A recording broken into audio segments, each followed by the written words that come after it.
오늘 하나님의 생명의 말씀, 살아있는 생명의 말씀, 마가복음 10장 46절에서 52절까지입니다. 마가복음 10장 46절에서 52절까지입니다. 같이 합독하도록 하겠습니다. 저희가 여리고에 이르렀더니 예수께서 제자들과 허다한 무리와 함께 여리고에서 나가실 때 디메오의 아들인 소경 거집 바디메오가 길가에 앉았다가 나사렛 예수시란 말을 듣고 소리질러 가로되 다윗의 자손 예수여 나를 불쌍히 여기소서 하거늘 많은 사람이 꾸짖어 잠잠하라 하되 그가 더욱 심히 소리질러 가로되 다윗의 자손이여 나를 불쌍히 여기소서 하는지라.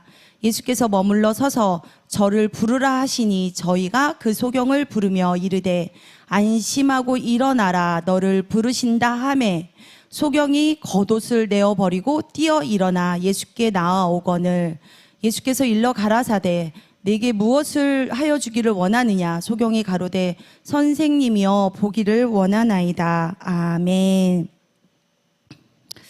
오늘 말씀의 제목은 좀 길은데요. 겉옷을 벗어 던지고 예수께로 나아가는 믿음. 겉옷을 벗어 던지고 예수께로 나아가는 믿음이라는 제목을 가지고 하나님의 말씀을 나누고자 합니다. 우리는 때론 문제가 해결되기를 바라면서도 정작 아무런 행동도 하지 않고 하나님이 해주시겠지, 알아서 해주시겠지 그런 마음을 이렇게 가지면서 주저앉아 있으신 적은 없으신가요? 저는 그래봤던 적이 있어요. 그냥 아무것도 무기력 상태인 건지 하나님이 계시다면 하나님이 알아서 해주시겠지 이런 생각을 가져본 적이 있었거든요. 그러면서 아무것도 할 수가 없는 그런 주저앉은 상태에서 있어봤는데 오늘 본문 속에 등장하는 바디메오의 삶을 깊이 우리는 그것을 보면서 들여다보기를 원합니다. 당시 그 유대사에서는 식약쟁인, 맹인이라는 그것은 존재는 단순히 몸이 불편한 사람을 넘어 당시 사회에서는 철저하게 버림받고 저주받은 존재로 여겨졌습니다. 저 사람은 도대체 무슨 죄를 지었길래 막 그 저주를 받았을까? 우리 이제 예전에 이렇게 사람들이 무리지어서 막 수근수근 막 되면은 어떤 사람이 어떠한 막 그런 사고가 크게 났거나 어떠한 그렇게 처음부터 태어날 때부터 혹시나 뭐 후천적으로 서천적으로 어떠한 질병이나 어떠한 그런 고통 속에 그렇게 있으면 사람들이 야, 저 사람 어떠한 무슨 저주를 받아서 어떤 큰 죄를 지어서 막 이런 말들을 저는 하는 걸 들었거든요.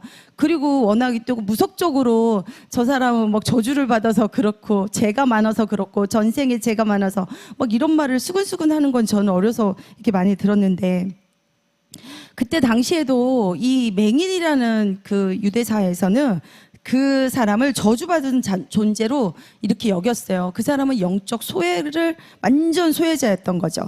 그는 태어날 때부터 혹은 살아가는 내내 삶 가운데 그런 죄를 지었다고 사람들이 수근수근 됐던 것입니다. 스스로 그 힘으로는 신분도 어떤 것도 상승시킬 수가 없었어요. 환경도 영적인 비극도 단 1%마저도 바꿀 수 없는 그야말로 완벽한 무능력에 있는 상태인 것입니다. 되게 희망도 없고 절망도 없을 거라는 생각이 들어요. 이 맹인이라는 바디메오가 얼마나 그 세상과 단절되면서 어떻게 그런 삶을 살았을까 막 생각을 해봤거든요. 제가 이제 그 손님으로 이렇게 지금 이제 맹인이라고 하잖아요. 맹인이에요. 눈을 볼 수 없는 이렇게 손님이 오세요. 누군가가 가족이 동행을 해서 오시면 이렇게 이제 그분은 저를 이렇게 믿고 이렇게 놓고 가요. 가서 다른 볼일을 보는데 남자분이시거든요. 그러면은 그분이 하나하나 그 발걸음을 내디딜 때 얼마나 답답하겠어요. 그래서 제가 다 이렇게 손을 감싸요. 남자분인데도 불구하고 이게 허리를 이렇게 감싸가지고 이렇게 니더해가지고 이제 파마를 했었거든요. 그래서 그거를 다 이렇게 제가 니더했던 생각이 나요. 그리고 그분이 이제 몇 년 동안 제가 한 6, 7년 정도 손님으로 있었는데 이제 깜깜한 밤에 해가 빨리 지잖아요, 겨울에는. 그러면 깜깜해요, 6시, 7시 돼도. 그래서 제가 이제 화장실 갈 때나 제가 혼자서 눈을 감고 이게 샵 문을 열면서 화장실 가는 길까지 제가 눈을 감았던 적이 있어요. 그분의 심정이 어땠을까 막 느껴보는 게 아니라 느껴보려고 했던 것 같아요. 그래서 몇 번을 막 이렇게 손을 막 더듬더듬 하는데 가장 먼저 찾아오는 게 두려움이더라고요. 두려움. 내가 가는 그 동선을 다 아는데도 불구하고 혼자서는 너무 두려운 거예요. 제가 그래서 몇 번을 계속 반복해서 해본 적이 있어요. 그분들의 마음을 정말 이렇게 헤아리고 싶어서 조금이라도. 그래서 더 살피게 되더라고요. 우리는 과연 그 보여지는 사람들을 보면서 과연 살폈을까 이런 생각을 해보더라고요. 그리고 이제 어제 어떤 몸이 굉장히 손도 불편하고 다리도 불편하고 정말 한 발짝도 내딜 수 없는 분이 계시는데 우리는 도와주려고 해도 그 도움의 손길이 어떤 때는 굉장히 나에게 해가 될 수 있다라는 생각을 많이 갖게 되더라고요. 요즘에는. 예전에는 다 막 기꺼이 다 도와주고 했는데, 그래서 그분을 도와서 택시를 이렇게 안내까지 막 인도를 하는데 그 발걸음 한 걸음 한 걸음 내딛는 게 굉장히 남들은 진짜 불편해서 한 발도 내딛을 수가 없어요. 그래서 택시를 세워놓고 뒤에선 차가 쫙 서 있는 거예요. 몇 분을. 그 한 분을 태우는데 거의 한 4분? 5분? 정말 여기서 여기 간격인데도 불구하고. 그런데 앞서 있던 차가 그 상황을 봤잖아요. 근데 뒤에서는 보지 못하는 거예요. 뒤에서 보지 못하니까 계속 크랙슨을 막 그냥 막 울리는 거예요. 그래서 제가 생각해 봤어요. 아, 나도 그랬었던 적 있구나. 앞에 상황을 보지 못하는구나. 정말 우리가 어려운 사람을 보았더라도 정말 지나치고 그냥 도와주지 못하고 그리고 상황을 보고도 보지 못하는 그런 진짜 맹인과 같이 눈을 뜨지 못하는 사람들이 있겠구나. 그 짧은 상황에도 막 여러 가지 생각이 드는 거예요. 그래서 제가 연신 고개를 숙여가면서 감사합니다. 듣지도 못하는데 앞차에다가 계속 감사합니다. 택시 기사분한테도 감사합니다. 그분이 너무 감사하더라고요. 기다려주셔서 고맙습니다. 저하고 전혀 상관이 없지만. 그래서 우리는 그런 눈이 떠져서 정말 그분들의 손길과 내 주변의 어려운 사람들 그런 손길을 내밀어야 되지 않나 이렇게 바디메오를 생각했어요. 오랫동안 맹인으로 살았을 때 우리는 이 사람들을 그 거짓 바디메오를 이렇게 보면서 과연 우리는 지나치지 않았을까? 단 1%도 희망도 없고 절망 속에서 그 자체가 바로 바디메오의 이름이자 그 삶이었을 것입니다. 본문 46절에 보면 저희가 여리고에 이르렀더니 그곳에 단순히 지나가는 시골 마을이 아니었어요. 당대 최고의 풍요와 사치를 자랑하는 화려한 대도시고 그러면은 세상 중심적 도시였단 말입니다. 그리고 헤롯 왕의 궁전이 있을 만큼 권력이 집중된 곳이고 돈과 활력이 넘치는 곳이에요. 그곳을 예수님께서 제자들과 그곳을 지나가는 거예요. 여리고에 이르렀더니 이런 거예요. 거기에 아들인 바디메오의 아들인 소경 거지 바디메오가 길가에 앉았다고 합니다. 우리는 이런 화려한 곳에서도 많은 사람들이 있지만 그 속에서 정말 영적인 소외된 그런 사람들이 너무 많다는 것입니다. 여리고에 나가실 때 제자들과 함께 여리고에 나가실 때 길가에 주저앉은 바디메오의 현실은 하루를 연명하던 비참한 처지였을 것입니다.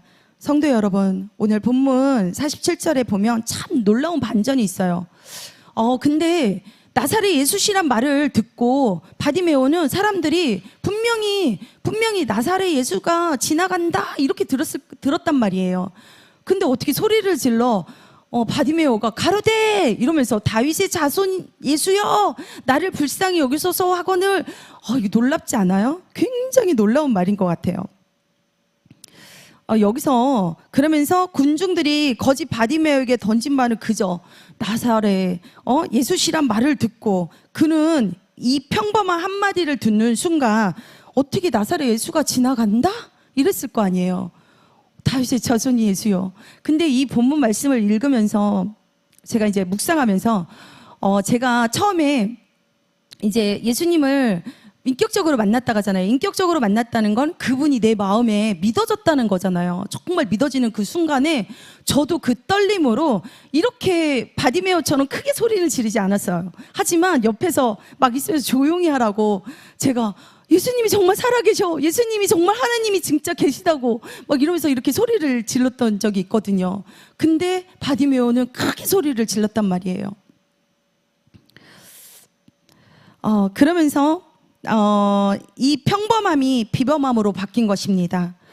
하나님 안에서 특별한 가치를 발견한 거죠. 일상의 소음이 생명의 복음으로 완전히 뒤바뀌는 그런 위대한 순간이잖아요. 개혁의 순간이잖아요.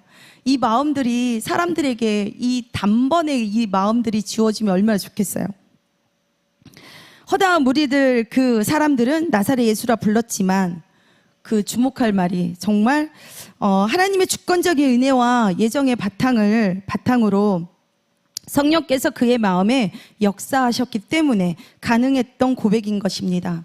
소리질러 가로되 다윗의 자손이여 나를 불쌍히 여기소서.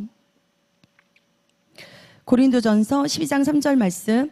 그러므로 내가 너희에게 알게 하노니 하나님의 영으로 말하는 자는 누구든지 예수를 저주할 자라 하지 않고 또 성령으로 아니하고는 누구든지 예수를 주시라 할 수 없느니라. 네. 예수라 누구든지 예수를 저주할 자라 하지 않는데요. 하나님의 영으로 말하는 자는 그는 정말 다윗의 왕이여 이러면서 이렇게 소리를 질렀던 것입니다. 영적인 조명이 있었던 거죠. 성령께서 그의 영적인 눈을 먼저 밝히셨어요.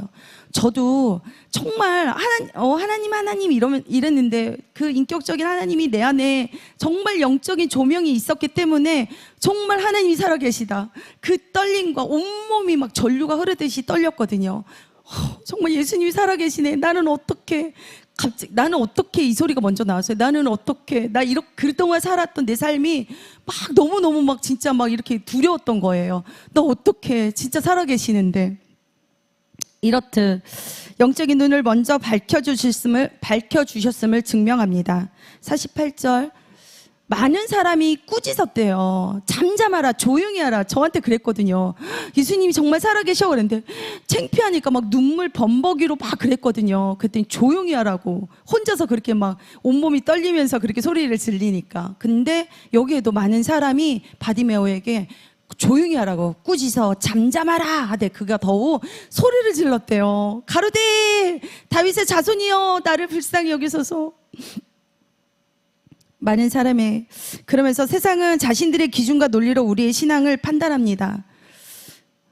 적당히 타협하고 잠잠하라고 끊임없이 압박합니다. 그랬거든요. 예수님을 만나고 나서 막 예수쟁이가 됐다고 하면서 막 나도 모르게 그 뜨거움으로 막 예수님께 막 끌려서 정말 밤이고 낮이고 막 울부짖으면서 막 이렇게 돌아다니면서도 정말 하나님이 살아계셔. 예수님이 정말 계셔. 십자가에 못 박혀 돌아가신 게 맞아. 막 이러면서 다녔거든요. 그러니까 적당히 하라고 저한테도 그랬습니다. 단순한 외침이 아닙니다. 그가 더욱 심히 소리 질러. 그것은 목숨을 건 거예요. 정말 살아계시며 확신해. 내 이 마음 가운데 그 뜨거움이 어떻게 막 불살른 그 마음을 어떻게 주체할 수 없었던 마음인 거예요. 그는 고통 속에서 세상의 체면과 시선 따위는 아무 문제가 되지 않아요. 진짜 체면이잖아요. 체면. 조용히 하라고 할 정도로. 그리고 이 사람들이 거짓 바디메오가 그렇게 소리 질렀으니 얼마나 무시했겠어요. 오고 가는 사람들이 다 알 거 아니에요. 그러면서 그 심정은 나는 이 절망에서 세상의 체면과 시선에서 모두 던져버린 것입니다. 다윗의 자손이여 그 간절함에 그 소리를 질러. 49절.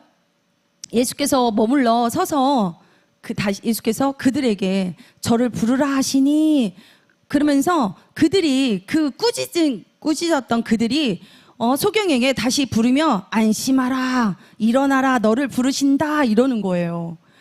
예수님의 그 말씀 한마디에 은혜의 통로로 완전히 바뀐 것입니다. 은혜의 통로로. 그들은 그들이 처음에 막 꾸짖었던 그들이 하나님 앞에 다시 무릎을 꿇은 거죠. 하나님, 예수님의 그 말씀 한마디에. 그러면서 다시 은혜의 통로로 바뀌어 저희가 그 소경을 부르며 이르되 안심하고 일어나라 이러는 거예요. 얼마나 감격스러워요. 사람들이 바디메오에게 가장 건넨 말은 안심하라, 안심하라. 마음을 막 정말 나사렛 예수여 막 그 울고 막 부르짖었던 그 마음을 안심하라, 일어나라, 절망의 자리에서 일으켜 세워주는 은혜인 것입니다. 너를 부르신다, 너를 부르신다. 이 말씀 한마디에 일어나라, 안심하고 일어나라 이렇게 손을 잡아주신 거잖아요. 하나님의 주권적인 그 오른손으로. 사랑하는 여러분, 오늘 주님은 우리의 부르짖음에 그 걸음을 머물러 서서 기다리고 계십니다. 큰 소리로 외치세요. 심히 외치세요. 다윗의 자손이여, 다윗의 자손이여를 외치시길 소망합니다. 그랬던 순간이 굉장히 그 감격스러웠던 감격이 또한 이 말씀이 저를 다시 한번 우리가 첫사랑을 다시 돌이키라고 하잖아요. 첫사랑을 잊지 말라고 하잖아요. 다시 예수님께 막 부르짖던 그 순간들이 막 떠오르면서 막 또 눈물의 감격이 막 흘러넘치는 거예요.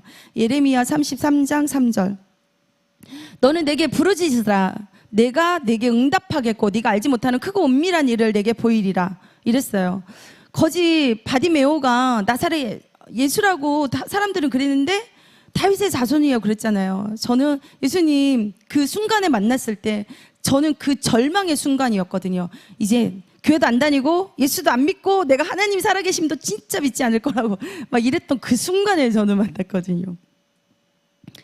그러면서 부르짖으라. 나는 부르짖는 게 하나님을 찾는 게 아니라 하나님을 이제 다시는 보지 않겠다고 막 윽박지르듯이 막 그 순간에 하나님이 저를 만나주신 것입니다. 그러면 반드시 내가 응답하겠다라고 약속하십니다. 바디메오의 새 역사가 시작된 것처럼 50절 보겠습니다. 소경이 겉옷을 내어버리고 뛰어 일어나 예수께 나오거늘 그랬어요. 그에게는 이 겉옷 한 벌이, 이 겉옷 생각하니까 여기 이렇게 홍도동 지나다니시는 분이 한 분이 계시는데 사계절 내내 그 옷만 입으세요. 진짜 하나님한테 제가 지나면서 그래요. 하나님 지금의 거지겠죠. 근데 저분에게는 도대체 어떤 그런 안악한 영이 있길래 여름에도 겨울옷을 입고 겨울에는 그 단벌 옷이 막 누더기가 된 거예요. 이 실이 다 누더기가 돼서 다 이렇게 벗겨진 거예요. 너무 안타까운 거예요. 그래서 저분의 마음을 좀 어떻게 만져주시면 안 되겠냐고. 아니 이 더위에 근데 그 옷을 저도 받지를 않아요. 얼마나 그 고집이, 그 자존심의 고집이 붙들고 있는지. 그는 완전히 단번에 그 겉옷이 자기에게는 정말 단번에 한 벌이 굉장히 중요한 옷일 수도 있어요. 근데 그는 아직 눈을 뜨기도 전에 그러나 눈을 뜨기도 전에 메시아이신 예수님의 부르심을 임하자 그는 자신의 생명줄 같은 거예요. 그 옷이, 겉옷이 전부를 다 벗어버린 것이거든요. 그 배설물, 생명줄 같은 그 겉옷을 배설물처럼 여겨 아낌없이 내던져 버린 것이 그치지 않고,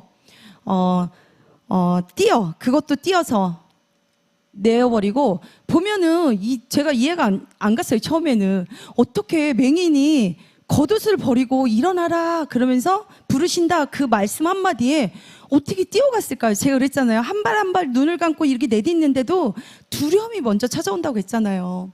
그는 이 안에 영적인 조명이 하나님의 그 내주하신 그 사랑이 벌써 임했나 봐요. 그러면서 두려움도 없고 내어버리고 막 뛰어 일어나 예수께로 나아갔다는 것이에요. 막 벗어버리고 그 상상을 해봤어요. 그러면서 어떻게 그렇게 뛰어갔을까? 소리만 듣고 주저함 없이 참으로 놀라운 영적 그런 충격입니다. 세상의 시선, 두려움, 타협, 체면, 안락함. 그 거지가 우리가 그러잖아요.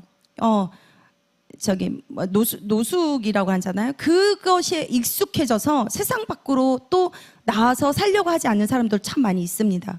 거기에 익숙해져서.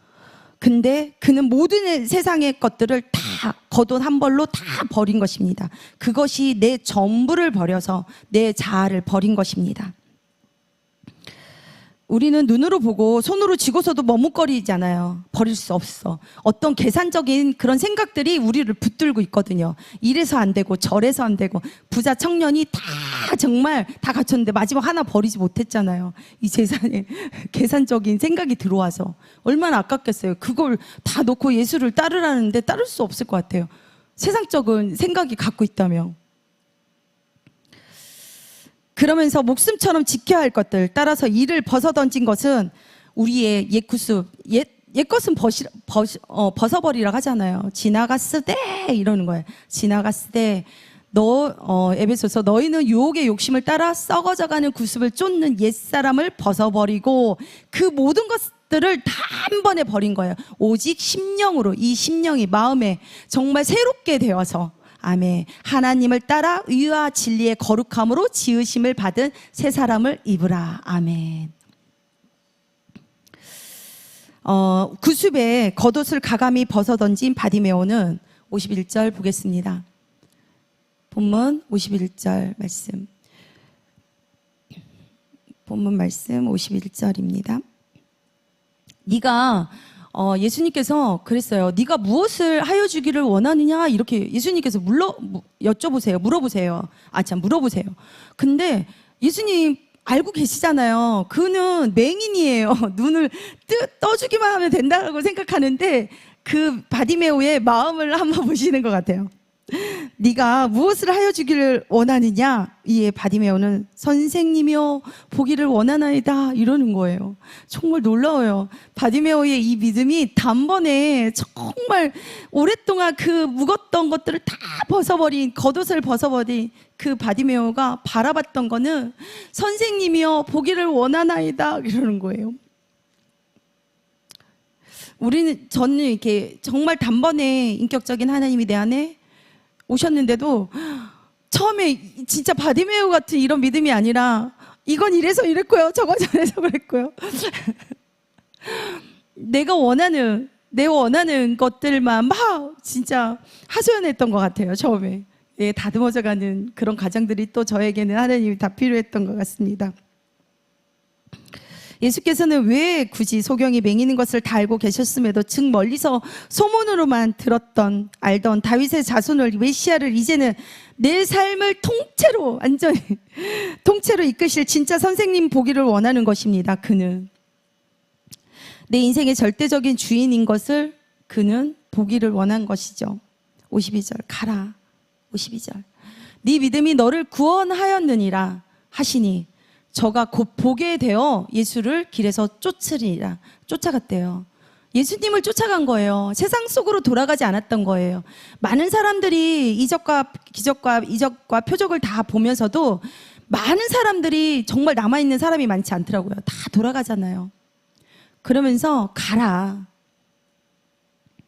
네 믿음이 너를 구원하였느니라 하신 선언은 바디메오에게 임한 확실한 구원과 자유를 주신 거예요. 정말 나 자유 얻었네, 너 자유 얻었네. 저 이 말씀 되게 잘하는데 정말 그 묶였던 모든 것들에서 한 번에 다 풀어지는 그 역사가 얼마나 자유하겠어요. 가라는 평생 그를 묶고 있던 육적으로 와, 무기력의 사슬을 완전히 끌어내시는 강력한 선언인 것입니다. 이것처럼 강력한 것이 어디 있어요? 가라, 네 믿음이 너를 구원하였다. 그리고 예수를 길에서 쫓으니라. 우리는 예수님의 길을 걸어가야 됩니다. 이제는 하나님의 자녀라는 그런 당당한 신분으로 그는 그런 신분을 얻었습니다. 우리가 주님을 따라가는 삶은 거창한 것이 아닙니다. 어떤 세상의 화려함도 아닙니다. 내 안위만 구하던 세상의 길가에서 돌이켜 내 안위만 구하잖아요. 세상 속에 있으며 그것이 다 막 세상 속에서 나를 위한, 내 가족을 위한, 사실은 내 이기적인 거더라고요. 다 쫓았던 것들이. 주님이 걸어가신, 저와 여러분은 주님이 걸어가신 그 사명의 길 위에 걸어가시는 삶 살아가시길 소망합니다. 기도드리겠습니다. 사랑의 하나님 아버지, 참으로 감사합니다. 절망의 길가에서 구걸하던 우리를 부르시고 썩어져가는 옛 구습의 겉옷을 벗기시고 하나님의 자녀라는 당당한 신분을 주시니 감사합니다. 우리 인생의 참된 주인 대신 예수님만 쫓게 하옵소서. 주님이 걸어가신 사명의 길 위를 당당하게 걷게 하옵소서. 우리를 죄에서 구원하신 나사렛 예수 그리스도의 이름 받들어 기도 올려드립니다. 아멘.